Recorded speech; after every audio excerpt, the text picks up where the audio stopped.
বাদ দিয়ে মানুষ শয়তানের দাসত্ব করে। মানুষের দাসত্ব করে। একবার করে তিনবার ফাঁসি বসিয়ে শুয়ে পড়ে গেল। প্রথম লাগলো মির্জাপুরে মির্জাপুরে করার কারণে ওখানে ফরাসির আন্দোলন কারণে এই বাংলা আহলে হাদিস আন্দোলন বাংলাদেশ। আসুন পবিত্র কুরআন ও সহিহ হাদিসের আলোকে জীবন ওয়ালাইকুম আসসালাম।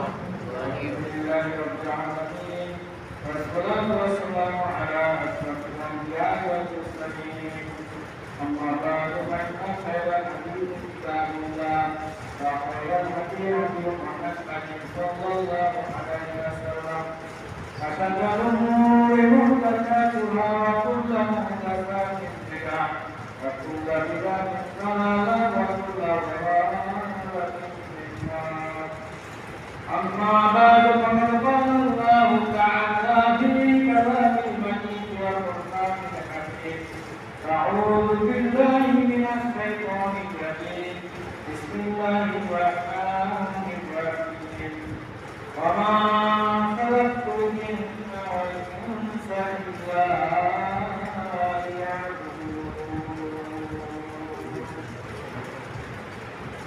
সকল তারিফ প্রশংসা এবং মহান আল্লাহর জন্য, এই মহান আল্লাহ আজকে আমাদেরকে নারায়ণগঞ্জ জেলার সোনারগাঁ উপজেলাধীন সোনাবাড়ি আমাদের হাদিস মসজিদে মাগরিবের সালাতে বসে কিছু দিনী আলোচনা শোনার জন্য এই বৈঠকে মিলিত হতে সুযোগ করে দিয়েছেন। সেই আল্লাহ দরবারে আমরা কৃতজ্ঞতা জ্ঞাপন করি। আলহামদুলিল্লাহ। দরুদ ও শান্তি, দরুদ ও সালাম ও সালাম বর্ষিত হোক মুহাম্মদ আল-মুকির ইসানি আমাদের প্রিয় নবী রাসূল শাফাআতের ভান্ডারী জনাব মুহাম্মদ রাসূলুল্লাহ সাল্লাল্লাহু আলাইহি ওয়াসাল্লাম।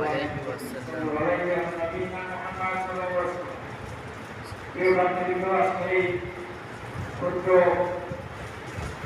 বৈঠকে আমরা সভাপতি উপস্থিত আছেন অত্রগণিতের সম্মানিত মুসলিয়া সহ বাংলাদেশ এবং বাংলাদেশ তাদের সঙ্গে নারায়ণগঞ্জ জেলার উপজেলার এবং এলাকার শিল্পীবৃন্দ সকলের প্রতি আমাদের কেন্দ্রীয় ইমারতের পক্ষ থেকে শুভেচ্ছা জ্ঞাপন করছি। সেই সাথে আমাদের আমাদের শুভেচ্ছা এবং তার সালাম আপনাদের পৌঁছে দিচ্ছি। সালাম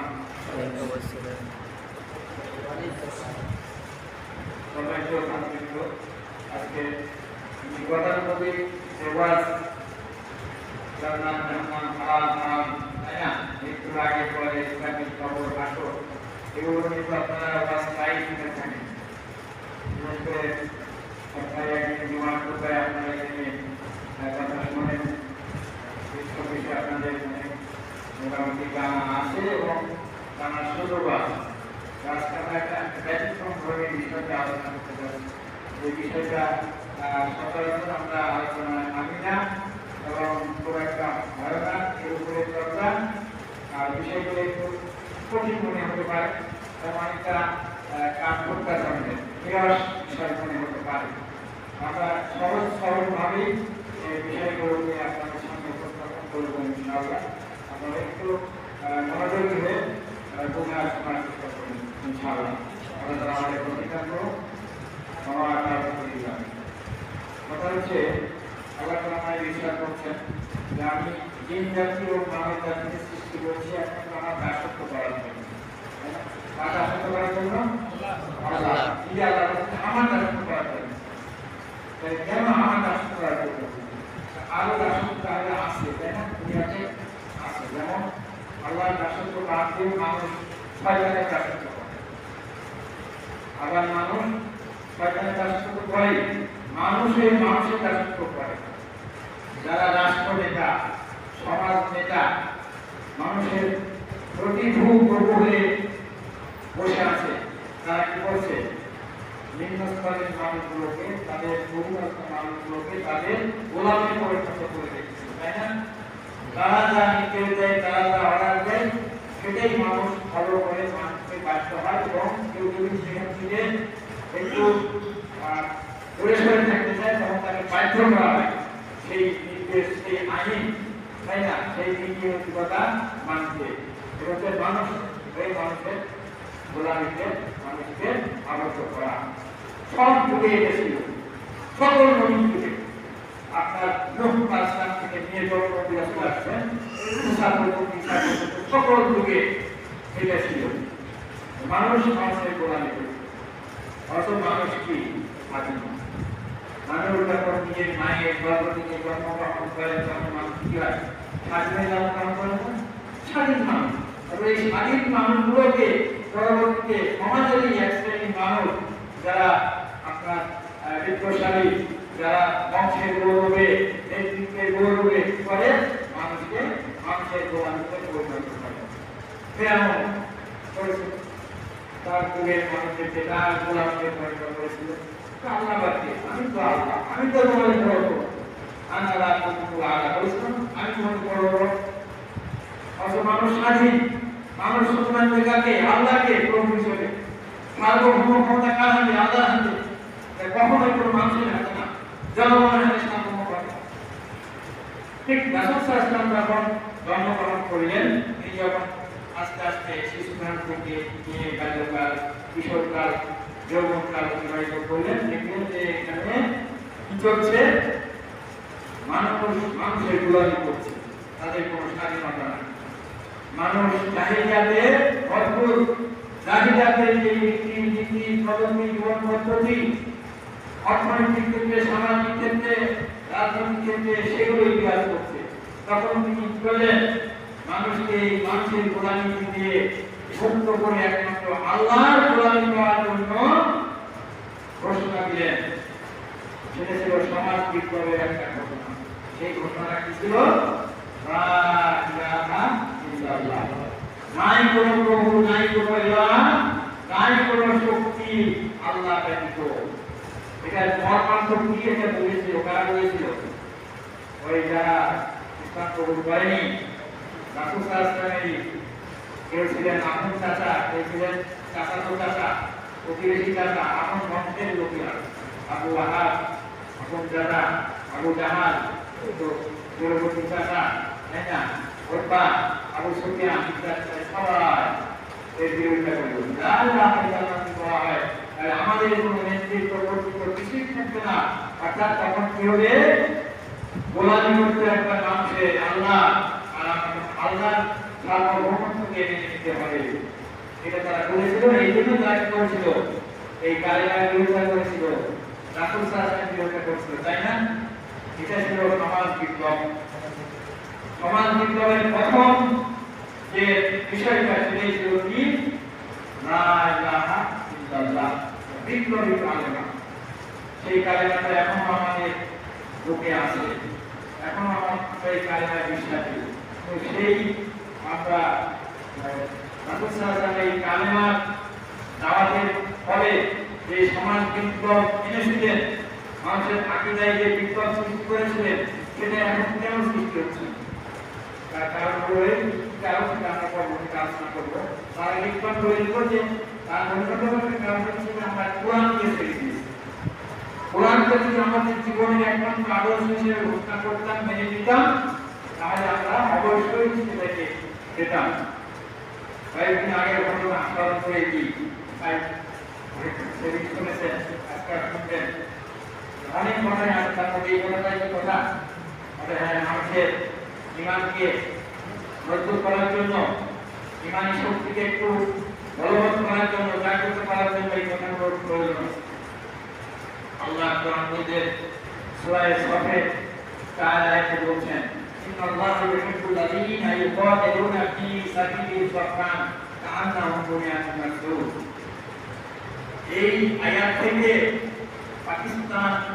পাকিস্তানি সেনাবাহিনীর যিনি প্রধান, বর্তমান সেনাবাহিনীর প্রধান সেনাপতি, তিনি এই যে ভারতের বিরুদ্ধে যে যুদ্ধ ঘোষণা করেছেন না, তার নাম দিয়েছেন কি জানেন আপনারা? শুনেছেন খবরে? অপারেশন সিঁদুর, অপারেশন বুনিয়ানুম মারসুস, পাকিস্তানের অপারেশন বুনিয়ানুম অনেক অপারেশন নাম শুনেছেন, অপারেশন গ্রিন হার্ট, অপারেশন কি বাংলাদেশে ঘোষণা করে না, কিন্তু দেখেন কোন থেকে নাম নিয়েছেন, কোরআন থেকে, এবং কোরআনের একটা বিপ্লবী আয়াত থেকে নাম গ্রহণ করেছেন। সুবহানাল্লাহ।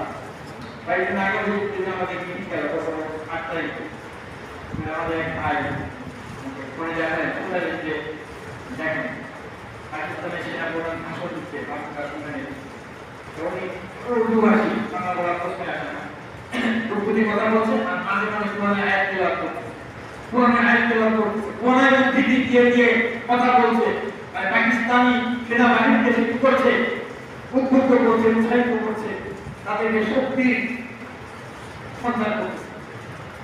সুবহানাল্লাহ। এরকম সেনাবাহিনী বর্তমানে আমাদের দরকার কিনা? দরকার। যারা কি করবে? কথা বলবে, কিন্তু কোরআন থেকে কথা বলবে, আল্লাহ কি বলেছেন এই বিষয়ে। সুবহানাল্লাহ। এই জন্য কোরআনের সূরা সফের এই 4 নম্বর আয়াত, যেখানে আল্লাহ বলেছেন নিশ্চয়ই আল্লাহ তাআলা তাদেরকে ভালোবাসেন যারা আল্লাহর রাস্তায় সংগ্রাম করে সারিবদ্ধভাবে, যেন তারা সীসাধারা প্রার্থী অথবা সীসাধারা প্রার্থীর জ্ঞান করতে হবে, আল্লাহর রাস্তায় কাজ করতে হবে, সংগ্রাম করতে হবে, লড়াই করতে হবে, জিহাদ করতে হবে, তাদের বিরুদ্ধে বেঈমান, মুশরিক, কাফের, তাই না, বিজাতি, এদের বিরুদ্ধে কিভাবে একবারে বুনিয়ান মাসুল সীসাধারা প্রার্থীর মতো সারিবদ্ধ হয়ে, যেভাবে আমরা আহলে হাদিস জামাতে সারিবদ্ধ হয়ে দাঁড়াই, এই পায়ের সাথে পা, কাঁধের সাথে কাঁধ মিলিয়ে, এই হলো বুনিয়ান মাসুল।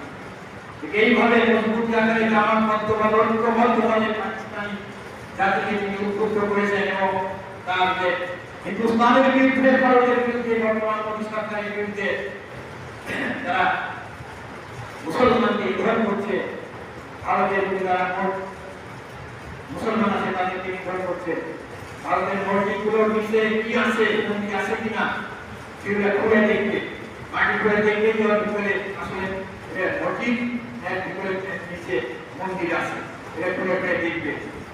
নাউযুবিল্লাহি মিন যালিক। মুসলমান যারা বাদশা ছিল, মুঘল বাদশা, পরবর্তীতে বিভিন্ন সম্রাট যারা ছিল, যারা সুলতান ছিল মুসলিম আমলে, তারা কি কাজটা করেছে?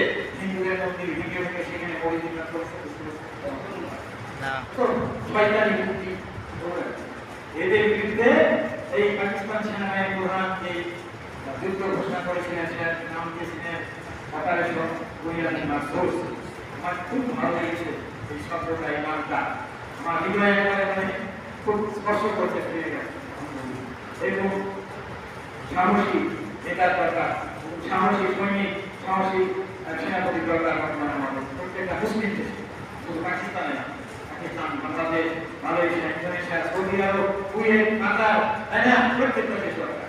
আল্লাহ তাআলা যে আল্লাহ তোমার কাছে আমাদের আবেদন, নিবেদন, প্রার্থনা, আকুল আবেদন, তুমি প্রত্যেকটি মুসলমান দেশে এরকম শক্তিশালী, এরকম সাহসী নেতা, সাহসী সেনাপতি তুমি সৃষ্টি করে দাও, তৈরি করে দাও।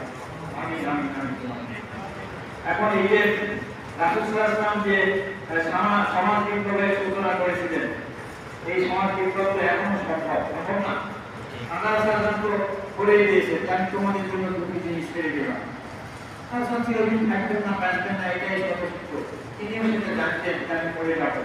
কিন্তু আমার এই উম্মতে মুহাম্মদ থাকবে কিয়ামত পর্যন্ত একজন হয়ে কালেমার উপর।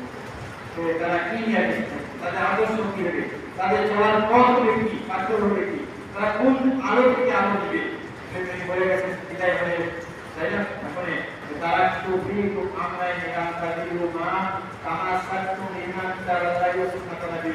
তোমাদের জন্য দুটো জিনিস মাত্র ছেড়ে গেলাম। এটা কি? এই দুটো জিনিসকে তোমরা যদি শক্তভাবে দৃঢ়ভাবে ধারণ করে দেখে করে দেখে তাহলে তোমাদের পদস্খলন হবে না, তাই না? তোমাদের পদস্খলন হবে না, সেটা হচ্ছে আল্লাহর কিতাব আর আমার সহিহ সুন্নাহ হাদিস। এই দুটো কাছে না কেন আছে, কোরআন এবং রাসূলের সহিহ সুন্নাহ আমাদের মাঝে এখনো আছে।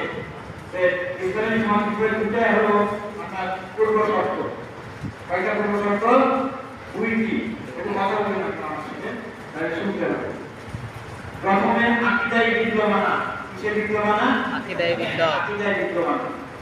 বর্তমানে ইসলাম বাংলাদেশের প্রেক্ষাপটে কথা বলবো।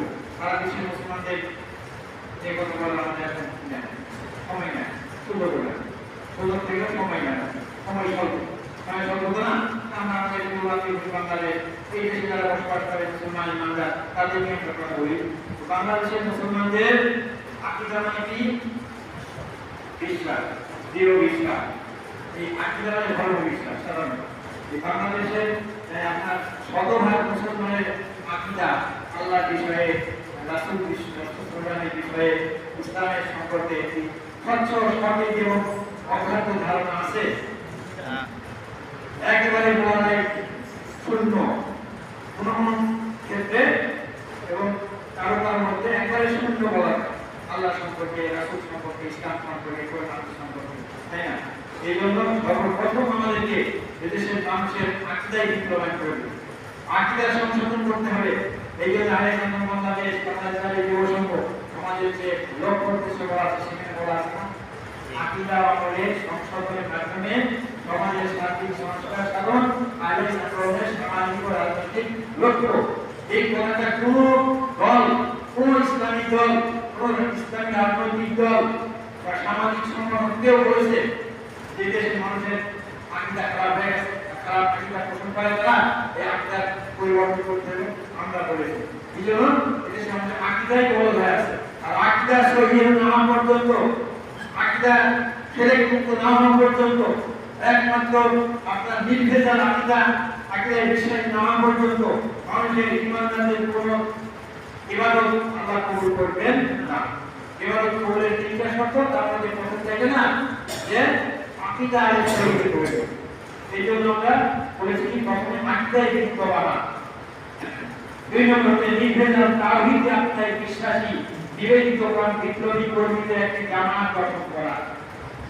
নির্ভেজাল তাওহীদ আকীদায় বিশ্বাসী একদল নিবেদিত প্রাণ বিপ্লবী কর্মীদের জামাত গঠন করা। এটা যদি আমরা গঠন করতে ব্যর্থ হই তাই আমরা কিছু পাবো।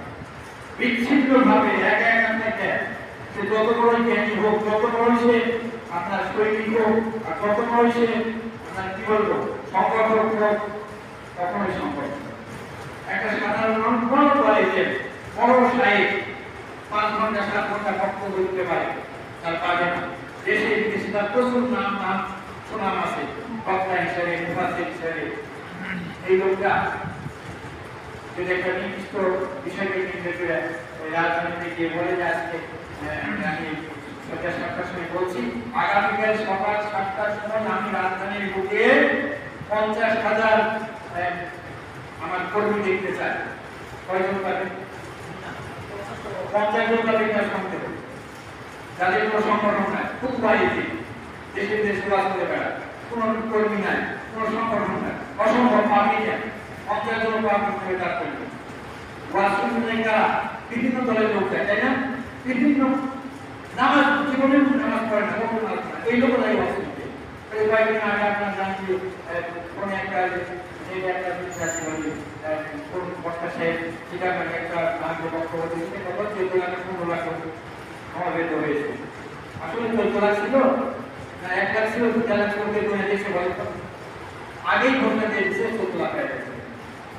এই অবস্থা বুঝলেন, আমাদের ইসলাম কিছু আগে ঘোষণা দিচ্ছে ওই 14 লাখ সম্মান করতে না। বিভিন্ন দলের লোক, বিভিন্ন আকীদার লোক, বেনামাজি সব নামাজি বেনামাজি সব ধরনের করে গেছে। এটা সম্ভব, কিন্তু আমাদের সংগঠন আইএস আন্দোলন বাংলাদেশের ভূমিকা আমাদের জামাত যদি আজকে বলেন ঘোষণা দেন যে আগামী সকাল 7টায় আমি ঢাকায় রমনাতে অথবা পল্টনে আমি 50,000 বা 30,000 আমার কর্মী উপস্থিত দেখতে চাই। আমরা একটা সেখানে আমরা বিক্ষোভ সমাবেশ করবো, হবে না? এই ধরনের জামাত গঠন করা, সমাজ বিপ্লব মানতে হলে জামাত দেখতে হবে। এরপরে আসি আমরা রাসূল সাল্লাল্লাহু আলাইহি ওয়াসাল্লাম এই ওহীর আলোকে, কোরআন এবং সহিহ সুন্নাহর আলোকে জামাত যে জামাতটা গঠন করেছিলেন এটা ছিল কি পরবর্তীতে ইসলাম মৃত্যুর পরে খেলাফতের রাশিদা, না যেটা ছিল সমাজে 30 বছর, না তার পরিবার খেলাফতে যে যুগটা ছিল খেলাফতের যুগ, খেলাফতের রাশিদা 30 বছর। এই খেলাফতের রাশিদার এই যুগটা অতিবাহিত হওয়ার পরে ওইরকম আপনার শক্তিশালী কোরআন হাদিসের আলোকে সমাজ ব্যবস্থার পরবর্তীটা গঠন কেন হয়, কেন গঠন করা হয়, কি কারণে হয়, সেটা আমরা এখানে করতে পারি। সেটা হচ্ছে এই যে তাওহীদ আকীদা দুর্বলকারী বিভিন্ন অনিসলামিক দর্শনের অনুপ্রবেশ। কেন এরকম আপনার জামাত আর গঠন হয়নি সাহাবায়ে কেরামের পর? এক নম্বর কারণ হচ্ছে তাওহীদ আকীদা দুর্বলকারী বিভিন্ন অনিসলামিক দর্শনের অনুপ্রবেশ। অনিসলামিক দর্শন যেমন আপনার এই যে গণতন্ত্র, সমাজতন্ত্র, অর্থনৈতিক ক্ষেত্রে, তারপর সামন্তবাদ, পুঁজিবাদ, এই একটা দর্শন না। এই বিভিন্ন অনিসলামিক দর্শনের কারণে কি করেছে? ইসলামিক দর্শনকে দুর্বল করে দিয়েছে। 2 নম্বর, ঈমান ও আমলের মধ্যে ঐক্যতা শিথিল হওয়া। যেইভাবে আমাদের ঈমান হওয়া উচিত সেইভাবে আমল হওয়া উচিত ছিল, তাই না? কিন্তু আমরা অনেকে ঈমানদার বলে দাবি করি, 100% মুসলমান ঈমানদার বলে দাবি করি, কিন্তু আমরা যারা ঈমানদার বলে দাবি করি আমাদের দেশে নিয়ে করুন, তাদের আমল ঠিক যেভাবে ঈমানের দাবি পবিত্র কোরআন এবং রাসূল সাল্লাল্লাহু আলাইহি ওয়াসাল্লামের সহিহ সুন্নাহকে একবারে মেনে নিতে হবে নিঃশর্তভাবে, তাই না? এবং আমরা মানতে পারি না। কি করেছি আমরা? ঈমান ও আমলের মধ্যে ঐক্যতা শিথিল হয়েছে। মুখে বলি একরকম, কার্যত দেখা যায় আরেক রকম। আমরা বাইতুল মুকাররমের সামনে যখন ওই স্লোগান দিই তখন আমরা বলি যে কোরআন হাদিসের আলো ভয়ে ভয়ে জ্বালো, তাই না? সে কথা বলি। যখন আমরা বাইতুল মুকাররমে জোহরের আযানের পর সালাতে ভর্তি তখন আমাদের কি হয়?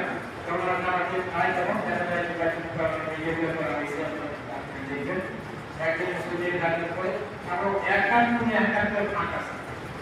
ওই ফাঁকগুলো রেখে আমরা করে দাঁড়ায় যাই, পায়ে কানে কাঁধে গান হাদিসের চেষ্টা এরকম আমলে আনি নাই। কথা ছিল আল্লাহু আকবার বলে যদি আপনাদের বুকের উপরে, তাই না? পুরুষ নারী নির্বিশেষে বুকের আঘাত করে বাম হাতের উপরে ডাইন হাত, সরাসরি বুকের হাদিস বাম হাতে ডাইন হাত, আর শরীরে পুরাই আছে আলা শান্তি, হ্যাঁ বাড়ি বলছেন না রাসূল সাল্লাল্লাহু আলাইহি ওয়াসাল্লাম সবাই মিলে দেখেছি তিনি তার কি বলেন? হাতকে বাম হাতকে ডাইন হাতের উপরে রেখে বুকের উপরে রাখবেন। আমার ভাই আল্লাহ তাআলা বলে হাত তুলে রেখে তাই সামনে একবারে আঘাত করে একটা নিচে বলে কি হয়? ঈমান ও আকীদা ঠিক হয়ে গেছে না? আমাদের ক্ষেত্রে ঈমান ও আমলের ঐক্যতা এক আছে, ঠিক হয়ে গেছে। কিন্তু হচ্ছে জাহেলিয়াতের সঙ্গে আপোষকারিতা, জাহেলিয়াতের সাথে আমরা আপোষ করেছি না? আমরা গণতন্ত্র, সমাজতন্ত্র, রাজতন্ত্র, ধর্মনিরপেক্ষতাবাদ, জাতীয়তাবাদ, এই যে অর্থনৈতিক আপনার রাজনৈতিক স্লোগানগুলো, রাজনৈতিক থিওরিগুলো, মতবাদগুলো, অর্থনৈতিক মতবাদগুলো, এটা কি ইসলামিকতাবাদ, ইসলামিক আদর্শ কিসের এটা? এটা না জাহিলিয়াত, একবারে জাহিলিয়াতের মতো হবে। এই জাহিলিয়াতের সঙ্গে আমরা আপোষ করেছি রাজনৈতিক ক্ষেত্রে, তাই না? আমরা ইসলামিক খেলাফত, আমাদের আদর্শ ছিল কি? ইসলামিক খেলাফত আমরা মেনে নেওয়া। ইসলামিক খেলাফতের পরিবর্তন করেছি, গণতান্ত্রিক কবুল করেছি। একবারে এমন কবুল করে নিয়েছি বলতে লজ্জা নেই, দ্বিধা নেই। আমি এমন আহ্বানের লোক দেখেছি যারা এবার যে বলতে কিন্তু একেবারে দরবেশের চাইতেও বেশি আদানের সাথে সাথে আধা ঘন্টা আগে বলতে যায়, আবার সালাত শেষ করার পর, নামাজ শেষ করার পর অনেক পরে সুন্দর সালাত আদায় করে, আধা ঘন্টা ধরে জিকির আজকার করে, জোহরের সময় করে, আসরে করে, মাগরিবের সাথে করে, একবারে ফেরেশতা শ্লোক স্বভাবটা বললেন আমলের ক্ষেত্রে দেখি সুবহানাল্লাহ এতই বলতে তারিফ করতে পারে, কিন্তু গণতন্ত্রের বিশ্বাসে ঠিকই ভোটের মাঠে যায়, লাইনে দাঁড়ায় ভোট দেয়। আপনি যতই তাকে পিটান, যতই টুকরো হাতে যাবেন, কিছুতেই সে ভোট মানবে না। মনে একবারে শপথ করে বসেছে, কসম করে বসেছে, সে ভোট দিবেই এবং সে একটা নির্দিষ্ট দলের সে সমর্থক। বললেন এইগুলো ওখানে করতে হবে। নিজেদের কথা কি বলবো? আমাদের নিজেদের কথা বলছি, যারা ইসলাম কথা আপনি যে আসলে বলুন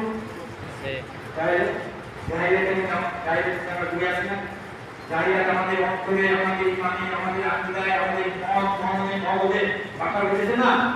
এই জাহিলিয়াতকে দূর না করা পর্যন্ত আপনি কিসের আশা করতে পারবেন? সমাজ কিভাবে আশা করতে পারি আমরা?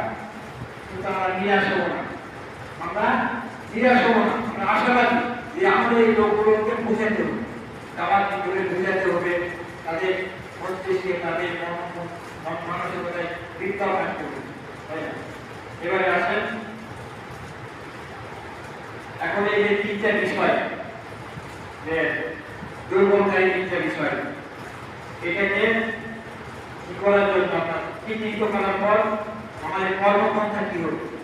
এই কর্মপন্থা হচ্ছে আপনার তিনটি।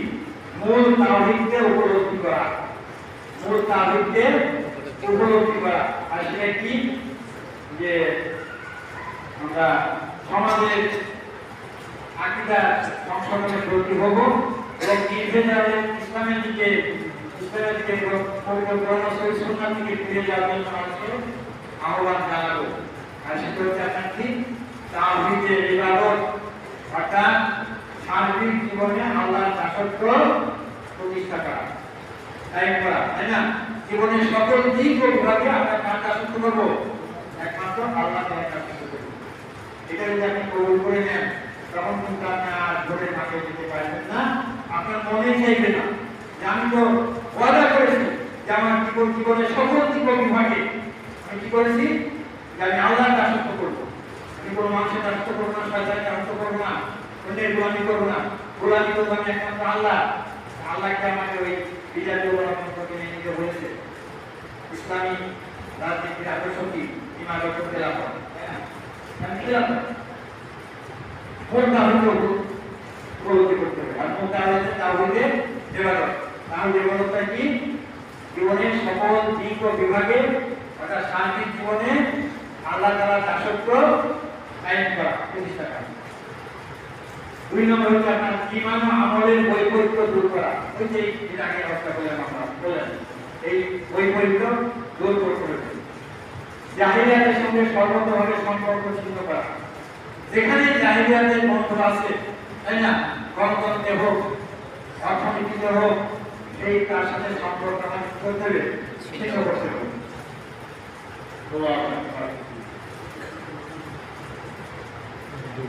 এরপরে আসুন এই বিষয়গুলো আপনার মনে রাখতে হবে এবং নিজেকে সবসময় জাহিলিয়াতের ময়দানে যুদ্ধরত সৈনিক মনে করা। নিজেকে কি করা? জাহিলিয়াতের ময়দানে যুদ্ধরত সৈনিক মনে করা। দুই নম্বর, শাহাদাত ত্যাগী সৈনিকের বাঁচার জন্য যতটুকু প্রয়োজন ততটুকুতে সন্তুষ্ট থাকা। একজন শাহাদাত ত্যাগী সৈনিকের জন্য যতটুকু খেয়ে করে, তাই না, যতটুকু জীবন ধারণের জন্য প্রয়োজন এতটুকুতেই সন্তুষ্ট থাকা। তিন নম্বর, নিজের কর্ম ও আচরণ কেবলমাত্র আল্লাহর সন্তুষ্টির উদ্দেশ্যে হওয়া। আমি যে কাজ করবো, আমি যে আচরণ করবো, আমি যে আমল পোষণ করবো, আমার সবকিছু কার্যক্রম করবো আল্লাহর সন্তুষ্টি করার জন্য করবো, ইচ্ছা আল্লাহ। এই জন্য আল্লাহ বলছেন কি? আম হাসিবতুম আন তাদখুলুল জান্নাতা ওয়ালাম্মা ইয়া'লামিল্লাহু আল্লাযীনা জাহাদু মিনকুম ওয়া ইয়া'লামাস সাবিরিন। আল্লাহ বলেন যে তোমরা কি ভেবে নিয়েছো যে জান্নাতে প্রবেশ করবে? অথচ আল্লাহ জানেন না কে তোমার মধ্যে প্রকৃত মুজাহিদ আর কে প্রকৃত ধৈর্যশীল। আমরা ঈমান আনবো, ঈমান এনে সেগুলো তো আল্লাহ ছেড়ে দিবেন, পরীক্ষা করবেন, পরীক্ষা করবেন, তাই না? তাই আসুন আমরা আহলাদিস জামাত, এই নারায়ণগঞ্জের একটা ইতিহাস আছে, তাই না? কিসের ইতিহাস? আবু তাওয়ামা। এই সোনারগাঁয়ের মাটিতে, সোনারগাঁয়ে এক সময় সারফুদ্দিন আবু তাওয়ামা, তাই না, কোথা থেকে?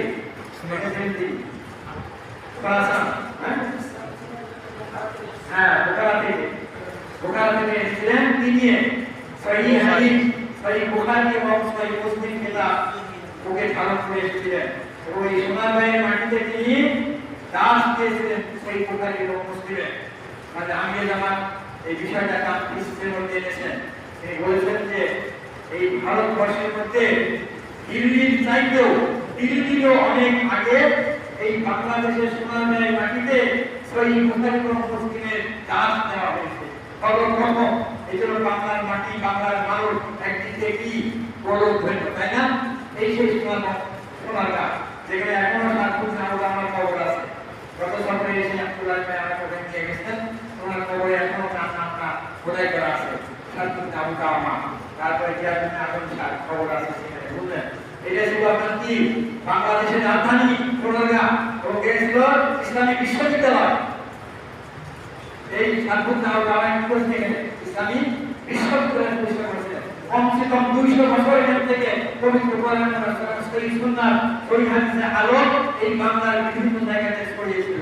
আজকে এই সোনারগাঁয়ে যে আজ গামলা দেখা যাচ্ছে না, যে আপনাদের কোনাবাড়ি বাড়ি আসলে সোনারগাঁড়ি ইত্যাদি সবগুলো মিলে এই সাতপুর কামাই দাওয়াতের ফসল।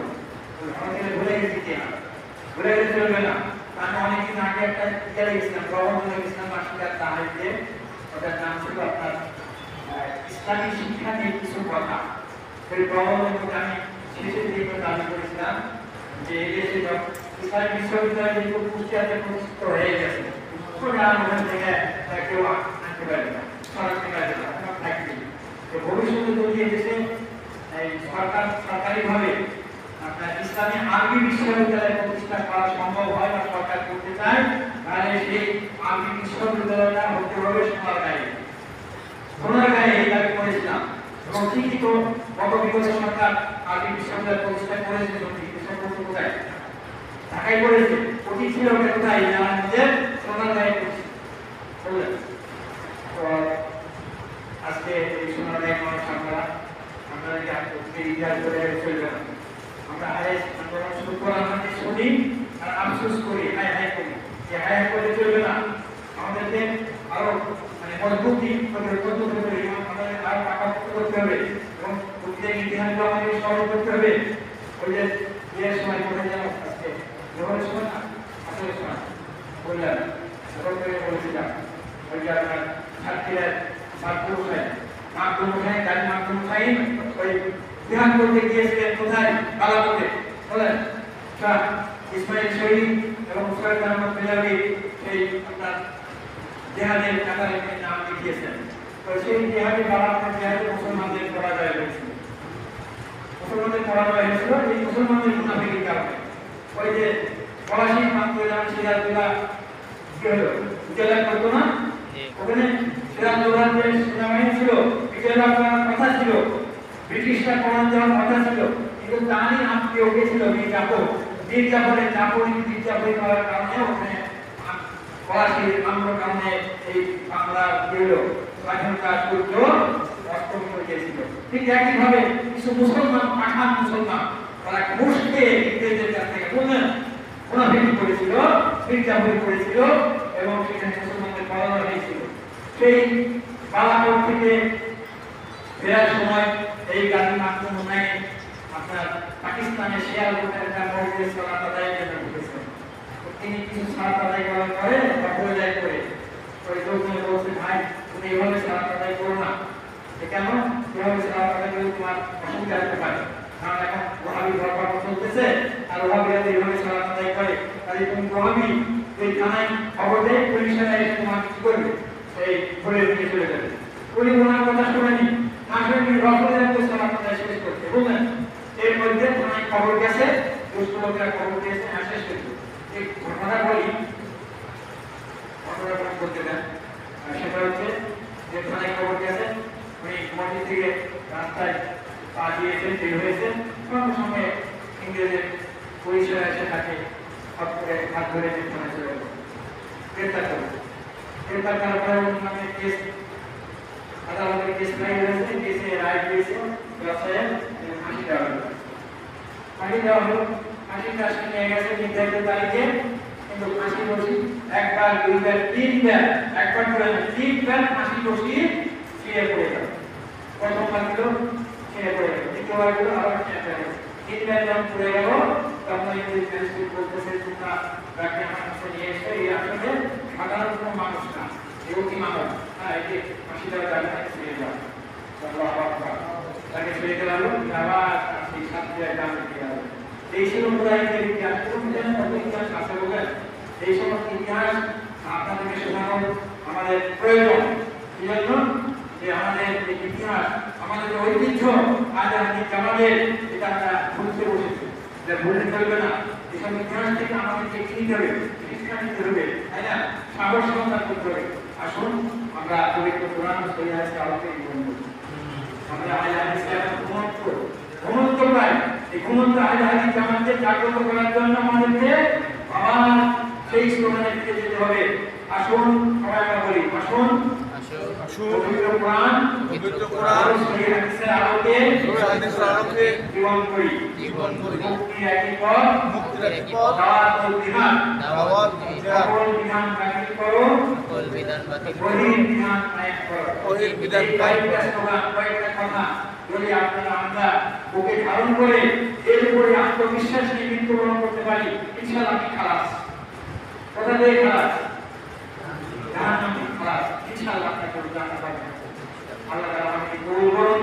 আল্লাহ তাআলা আমাকে কথাগুলো আপনাকে হয়েছে, আমি আলোচনা করেছি এর উপরে দৃঢ়ভাবে অটুট থাকা এবং এর উপরে আমল করা। আল্লাহ শক্তি দান করুন, সাহস দান করুন, তৌফিক দান করুন। আমিন আমিন আমিন। আপনার ভালো লেখা রাস্তা করে হায় বাবা ওয়া সাইয়্যিদ মুসলিম। আসসালামু আলাইকুম ওয়া রাহমাতুল্লাহি ওয়া বারাকাতুহু।